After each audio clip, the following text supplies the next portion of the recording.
Have you ever heard of the Nasarima culture and their outlandish rituals? I'm sure some of you have, because every year in hundreds of anthropology classrooms all across the country, professors, they introduce their students to cultural anthropology by discussing the classic anthropological field study by Horace Minor. And I tell you, it's really easy to whip students into a fury with this one because they giggle and quickly compile a list of all the bizarre Nasariman rituals as they try to imagine living the Nasarima way. There's high priests who do strange mouth purification rituals that involve drilling holes into their teeth. They even have shrines in their homes with all kinds of potions to help their constant need for purification. Some women, they even go to the lengths of baking the impurities out of their heads by sitting in ovens built just for that purpose.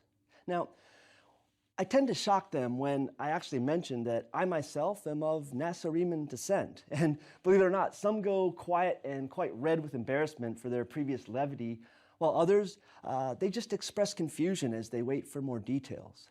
But I quickly allay their discomfort, telling them that their laughter, well, it was harmless and they didn't really hurt my feelings. They just don't understand my culture. So I asked straight up, besides me, do any of you know someone from the Nasariman culture? I pretend to be utterly shocked that so few people raise their hand. But then the twist. In feigned frustration, I get to the root of it. Where do they live? Well, the reading says somewhere between Canada and Mexico. Boom, some lights go on. Maybe a Native American culture? Not quite. First, a few get it until I throw out that final question. Hey, what's Nasarima spelled backwards? Their jaws drop. American. It was us all along. The strange shrines? Well, those were just bathroom medicine cabinets. And the priests, of course, they're dentists. And those head ovens we just talked about, those are the air dryers you find in the beauty salon. You see, Minor just told us about these familiar components of our life in very unfamiliar ways. So, how can we avoid misrepresenting or misunderstanding other cultures when we read or write about them? How can we avoid this Nasariman mistake? The answer? Cultural anthropology. From an outsider's perspective, our daily lives are bound to appear nonsensical. For example, my Malian farmer friends laugh in disbelief at the thought of so many of us Americans walking behind our dogs and collecting their business, and with our hands no less, albeit in plastic baggies. But think about it. Can you see how a subsistence-level family farmer might think this American tradition is utterly crazy? Yet, from our point of view, from our cultural context, it makes a great deal of sense that we happily pick up our dog's feces. Our behavior is relative to our cultural context. And it's through ethnographic field methods that cultural anthropologists seek to understand the world through the eyes of the people with whom they live and research, precisely to avoid ethnocentric miscues, like, for example, failing to see ourselves in the Nasarima. Now, cultural anthropology, it builds bridges of understanding. It connects people across all kinds of linguistic and cultural boundaries. And the more we understand other ways of seeing and being in the world, the more we actually understand ourselves, both as individuals and as a species. Today, we'll visit a few anthropologists to learn how anthropology reconciles the infinite cultural diversity of humankind with the biological fact that we are one race, Homo sapiens. And today we're headed all over the world, from England and the Arctic to New York and even the Pacific Islands. But wait, one last trick, one anthro trick. As we visit each anthropologist, let's note some of their methodologies. Let's learn not just what they discovered, but how they did it. You see, as scientists, anthropologists, we pay close attention to each other's research methods because we know that the way you collect your data, well, that's going to influence and shape your observations and conclusions. So let's start our journey in England to meet up with Edward Burnett Tyler. Now, Tyler, he's a great first stop because in anthropology, he's earned many famous firsts, including the fact that, well, he's the first professional anthropologist to publish a comprehensive definition of culture. He's also the first professor of anthropology at Oxford, a position he assumed in 1896. But 15 years before that, he wrote the first anthropology textbook titled Anthropology, An Introduction to the Study of Man and Civilization. Now, Tyler, he's basically the undisputed father of British anthropology. But back to task. Why are we visiting Tyler? Well, first, he does have that original definition of culture. And he's also important because he was a leading proponent of the idea of cultural evolutionism. The idea that culture change, like biology, is an evolutionary process that transforms humans from primitives to sophisticates.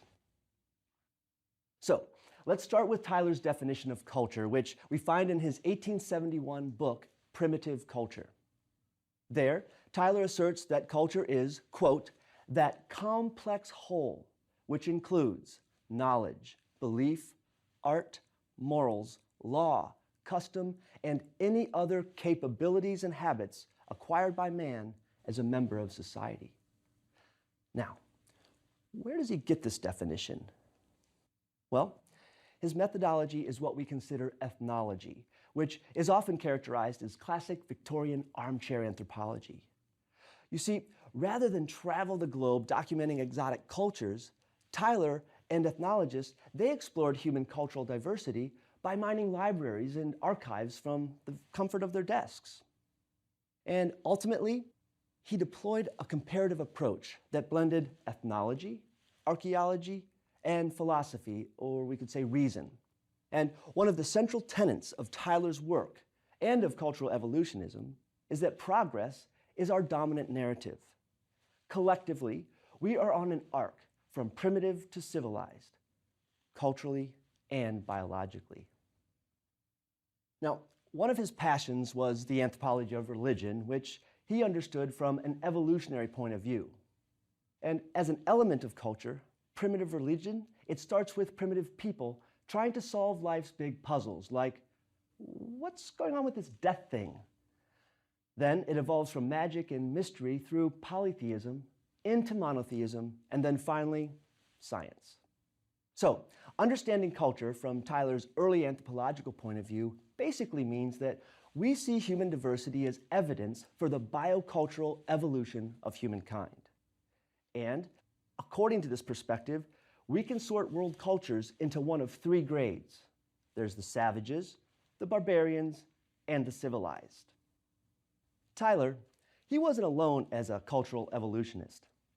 The armchair explorer and scholar James Frazer, who wrote the anthropologically famous book, The Golden Bough, was also a well-published advocate for the continuum from magic to religion and science. Now, cultural evolutionism was a dominant thread in British anthropology at the turn of the century, and it was also a popular perspective right back here in the States. So, let's go to the Seneca Iroquois Reservation in New York to hear from Lewis Henry Morgan, one of the major voices behind this primitive, civilized schematic. The reservation, it's located just outside Rochester, where in the 1840s, the Seneca Nation, they were engaged in a land dispute with the Ogden Land Company. And it's in this context that we meet a young lawyer named Lewis Henry Morgan, who helped the Seneca work out a solution to that dispute. Morgan's fascination with Native American cultures compelled him to break out of the library and into the field. So unlike Tyler, Morgan was a tireless field researcher, and he traveled all throughout the U.S. to collect kinship data. And this interest in kinship, it blossomed into one of his most noted specializations. And to this day, anthropologists still refer to Morgan as the father of kinship studies. Now, while in the field, Morgan gathered data from government officials known as Indian agents, and he accumulated missionary data. Curating all of these data streams, Morgan noted a distinct kinship pattern he referred to as classificatory kinship. Essentially, kinship is the way a society organizes social relations in terms of family descent. But Morgan's classificatory kinship includes people who may or may not be genetically related. He noted classificatory patterns across Native Americans and concluded that this form of kinship, it was a primitive survival, a remnant of humanity's primitive state. So, ready to test his idea further, he sought out kinship data from all over the world, and with assistance from the Smithsonian Institute, he created a 7-page questionnaire with dozens and dozens of questions. And with that, he compiled his results and found that he could sort kinship patterns into distinct kinship systems that we still teach to this day. For example, it's common in the US to call your mother's sister as your aunt, and her children are then your cousins.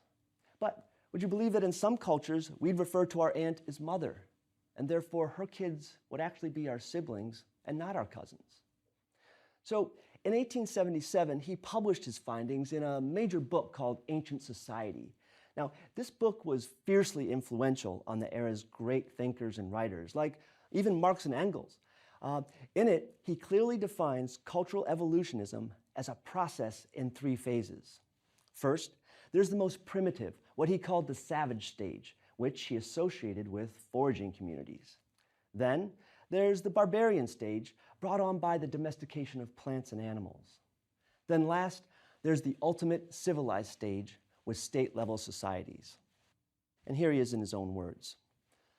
The latest investigations respecting the early condition of the human race are tending to the conclusion that mankind commenced their career at the bottom of the scale and worked their way up from savagery to civilization through the slow accumulation of experimental knowledge. Morgan, he wanted to document these cultures because for him, they were a living window into our less civilized past, and they were dying out. People actually called this line of research salvage anthropology. And here's Morgan again.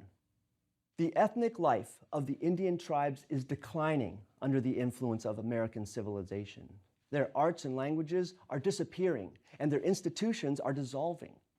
After a few more years, he continues, facts that may now be gathered with ease will become impossible of discovery. These circumstances appeal strongly to Americans to enter this great field and gather abundant harvest. So, Morgan's legacy definitely includes that terrific call for more anthropology, but his true contribution was his vast archive of ethnographic data from all over the world. Additionally, he integrated field research with cultural evolutionism.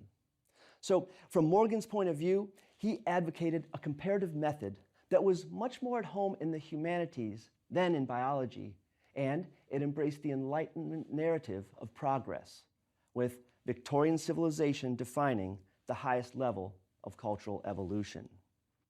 And while this point of view was mainstream among scientists and scholars at the turn of the century, the idea of cultural evolution, it eventually falls out of favor. So, what was cultural evolution's fate? Well, Tyler's definition of culture, it stands to this day. And his use of subsistence strategies to distinguish cultures, that's also used still to this day. But that said, we anthropologists were long over the idea that cultural evolution is teleological, that it's on a progressive spectrum from savage to civilized. But why?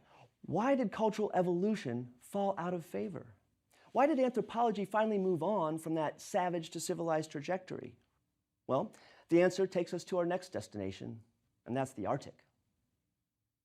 It's here in the Arctic, on Baffin Island, where we meet up with Franz Boas, the father of American anthropology, and one of the most influential figures in the debates that pushed cultural evolutionism out of favor.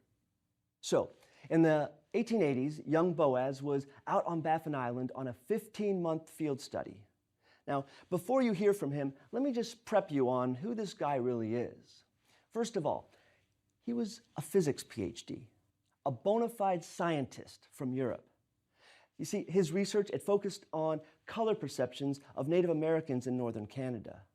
And he brought his physics mind to anthropology, which explains why he stressed empirical methods that, like in a lab, could be tested over and over again. So, like Morgan, Boas did field research to collect data on human diversity. And you know what? His dedication to cultural immersion, well, that inspired his antipathy for cultural evolutionism. Because unlike Morgan and Tyler, Boas, he didn't believe in culture grades. To him, There's no superior or more evolved cultures. Instead, where cultural evolutionists saw savages and barbarians, Boas saw complex, sophisticated people, artfully adapted to their unique environment. And he got this point of view the moment he stepped foot on Baffin Island. Just put yourself in his shoes. You, a physics PhD, one of the leading intellectuals of your era. You step off that steamboat with a couple suitcases and, well, plenty of paper for writing notes. But Tyler, he would certainly put Boas in the civilized category, right? But Boas, he wasn't buying it. When Boas arrived on that island, he was humbled. The way I was humbled the first day I arrived in my Malian host village. You know, with just one look around, Boas realized that as long as he was in the Arctic, it was he that was the primitive, and his hosts were the sophisticates. After all, left to his own devices, Boas wouldn't last a night on this frozen island. He didn't know how to feed himself, clothe himself, how to get around. Even his local language is elementary at best. So Boas, by arriving on this island, had become an infant who needs to learn absolutely everything, from how to say good morning to how to do some ice fishing with spears. Boas, he saw sophistication in how the Inuit on Baffin Island sustained themselves in such a challenging place to live. What he saw was cultural relativity. He wasn't primitive because he didn't know how to protect himself against polar bears. He just wasn't born in a place where you have to learn that lesson. And the same goes for the Inuit. They're not primitive because they don't know quantum mechanics. They were just born in a place where it was more important to learn other things. So early on, one of the lessons I gleaned from the letter diaries he kept with his fiancée in Europe was just how lonely and challenging anthropology fieldwork can actually be. He wrote about happy times, but he also experienced significant troubles, such as the time his hosts blamed him for someone's terrible illness. But overall, his 15-month research project was a smashing success. And in just a few short years, Boas parlayed his anthropological prowess into a career running the anthropology department at Columbia University. And his remarkable career helped change the world. He didn't do it alone, but he helped change the way we think about culture and each other.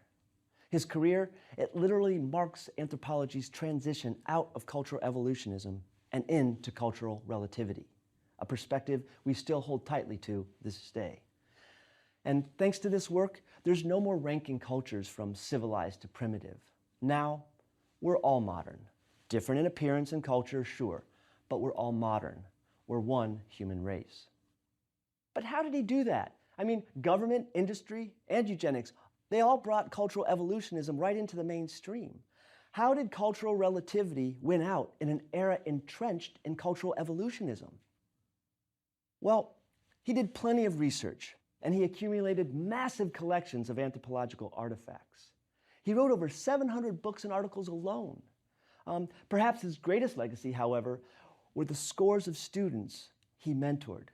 These students, they went on to build new anthropology programs all across the United States, and their names are the giants of early American anthropology. We'll hear more from some of his students in future lectures, but for now, here's a short list to give you a picture of the depths of this remarkable team. First, there's Ruth Benedict, who wrote the 1934 public affairs pamphlet, The Races of Mankind, which articulates cultural relativity from the Boasian perspective. Then there's Melville J. Herskovitz, who set up the anthropology department at Northwestern University. And over at the University of Chicago, Edward Sapir, he created the famous anthropology program there. There's also Alfred Kroeber, who created UC Berkeley's famous museum and Department of Anthropology. Boas's fingertips are all over the growth of American anthropology. But he even reached beyond our discipline to groups like the NAACP and Howard Law School to work with them as allies in redefining race in the United States. Now, working to the end, Boas died in 1942 while eating lunch at Columbia, the place where he launched American anthropology. But you know what? He'd be pleased with his legacy because, in his words, equal rights for all, equal possibilities. To have done even the smallest bit for this is more than all science taken together. It's a physicist that said that. In the next lecture, We'll hear more about Boas and how his students pushed anthropology into the future while leaving cultural evolutionism in the dust. But for now, let's leave the story here. Through research, teaching, and partnerships beyond the university, Boas clung to the scientific method and empiricism, and he launched four-field anthropology in the United States. And while he was busy training new generations of American anthropologists, Boas, he had a revolutionary counterpart over in England, and it sure wasn't Tyler. Let me introduce you to Bronislaw Malinowski. Remarkably, Malinowski's story, well, it has some crazy parallels to Boas and his path. Like Boas, Malinowski was a physics PhD from continental Europe. And he was drawn to anthropology, and he brought his scientific mind and methods to the discipline as well as to his teaching. You see, he was fervently against the idea of cultural evolution, despite the fact that it was the established norm, thanks to the work of people like Tyler. He argued that cultural evolutionism was just bad science, and he taught students who went on to revolutionize anthropology in England and beyond. Malinowski, he finished his career at Yale, where he's buried, but he established his career at the London School of Economics, where they actually still have the Friday Malinowski lecture series. And to hear more about his revolutionary approach to anthropology, let's go to the Pacific Islands, where he did some of his most important work. Because it's here, in the Trobriand Islands, that Malinowski had his cultural relativity moment. And it's also where he invented the concept of functionalism. Just as Boas saw complex people doing remarkable things to sustain their Arctic lives, Malinowski, well, he saw the same rational or functional side to things that others viewed as primitive or exotic. Specifically, he was interested in the logic of local economics. In terms of his approach, cultural practices that appear exotic only become familiar and rational when you look at things from a local point of view. Here's a brief segment from the book in which Malinowski defines functionalism. It's called Argonauts of the Western Pacific. It shows not only Malinowski's beautifully descriptive language, but also his understanding that these so-called natives are anything but primitive. Quote, "A most remarkable form of intertribal trade is that obtaining between Motu of Port Moresby and the tribes of the Papuan Gulf. The Motu sail for hundreds of miles in heavy, unwieldy canoes called lakatoi, which are provided with characteristic crab claw sails. They bring pottery and shell ornaments, in olden days stone blades, to Gulf Papuans, from whom they obtain in exchange sago and heavy dugouts, which are used afterwards by the Motu for the construction of their lakatoi canoes." The cultural relativity we see in this quote can feel, well, rather obvious to our modern minds. But in the early 20th century, this was a new way to understand cultural diversity. Just like Boas, Malinowski sprung into fame as a practicing anthropologist and a teacher. But what exactly is this functionalist method he instilled in his students? Well, it all comes down to how we define culture. You see, Tyler and the cultural evolutionists had culture, race, and biology all interlinked. I mean, basically, culture equals biology equals race. But then with functionalism, Malinowski separates these three concepts, allowing for what we know now as cultural relativity and the rejection of culture grades. To see the world through functionalist glasses, Malinowski, he offers us four major tenets of the functionalist methodology. First and foremost, like Boas, Malinowski promoted science-based fieldwork, right? That was his physics background coming in. So for anthropology to produce reliable knowledge, Malinowski said we had to be empiricists. We must follow the scientific model to produce testable and correctable knowledge. Second, like Boas, Malinowski stressed the importance of cultural immersion as the only way we can get a glimpse of daily life and the mindset of people who lead very different lives than anthropologists. Third, Malinowski warned us not to dissect cultural traditions down to isolated practices. Instead, he urged students to, quote, study the whole, as he would say. For example, his Trobriand Islands work, well, that focused on understanding the local economic system. But his research included everything about daily life in these communities. He argued that economics, or any individual piece of culture, well, they're inextricably connected in meaningful ways to absolutely everything else. Religion, art, clothing, canoe building, funerals, meals, celebrations, everything. If we look at local economies without seeing everything else, Malinowski says we're not getting an accurate picture of local economics. Fourth and last, he gave us some counsel on exactly what kinds of anthropological data we should collect while in the field. He mentions 3 types. Type 1 is what he called the institutional outline. What he's telling us here is to go in and chart out how this community operates. You know, who's in charge of what? Who does what? What's the social hierarchy? Type 2 is called ethnographic utterances, and this one's easy. He says to record how people actually talk. So, for example, when someone in Mali greets me in the morning with the phrase, "Inisogama," Malinowski, he warns me, don't record that as good morning, because that's not what my friend just said. I means you, ni means and sogoma means morning. He says that if I skip ahead and just write that I think this means good morning, I miss out on what was actually said. I lose a layer. Now, I can write that I translate this expression as good morning, but first, I had better write it as I heard it, the ethnographic utterance of my host community, their actual words. So, just like the rest of science, when we offer our anthropological conclusions and observations, we need to show our work too. How did we come to that conclusion? The third and last type of data he suggests we collect is something he terms the imponderabilia of actual life. Put simply, he wants us to literally write down everything you see, every single thing. Now, when I teach this idea to my students, I ask them about their class notes, and I warn them that Malinowski would not be impressed with the level of detail in their notes. Why? What's missing? Well, there's my shirt. How many of you wrote down that I'm wearing a button-down shirt? And did you count how many times I've walked across the front of the room? Did you write down what time I answered that first question from the class? No? I mean, why not? Well, my students, they remind me that all those things, they're unimportant. They know they won't be tested on my body language and my clothing, so they don't write it down. But that's because they're functioning within a culture they're very familiar with.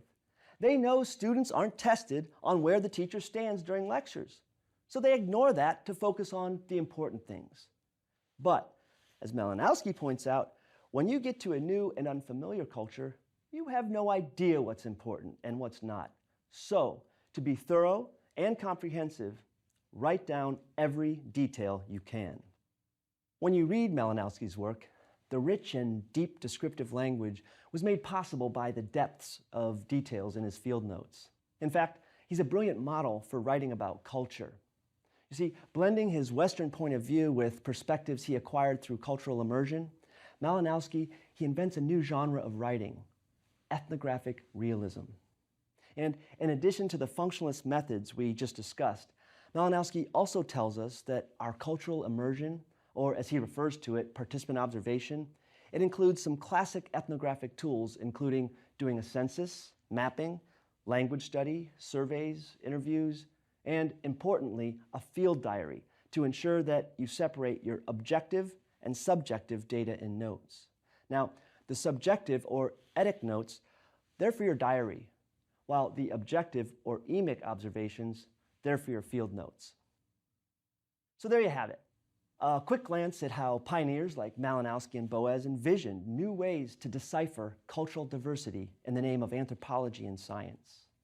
And the legacies of these early methodologists, well, they run deep as their footprints endure to this day because, well, they laid bare the 4 cornerstones of modern anthropology: cultural relativity, participant observation, the reconciliation of etic and emic perspectives, and the critical importance of interdisciplinary research via the 4 subfields of anthropology. And if we embrace these lessons and the idea of cultural relativity, we'll avoid that Nasarima trap most of my students fall into when they start learning about cultural anthropology. After all, If we're going to take the time to really understand new cultures from within, we might as well do this work in a way that our research subjects agree that it's an accurate representation of their daily lives and thoughts.